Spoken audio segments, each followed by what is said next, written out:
How to fix Hobby Lobby app issue if it's crashing, not loading, or showing error message. You can simply follow the steps. First thing first, just go to your settings on your device, locate app, locate Hobby Lobby, make sure to clear cache. And next, you will also want to make sure to force stop the app for a while.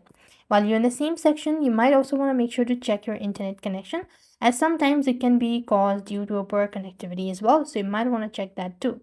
Next, if you're still having issue, you might want to make sure to go ahead and check for an update or software update as well. For that, just go to system and at the very top, you can find software update and update it so as well.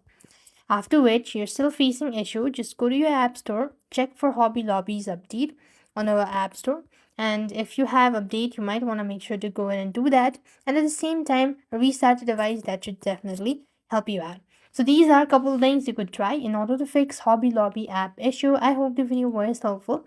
Make sure to like, share, and subscribe. Thank you for watching. See you in the next video.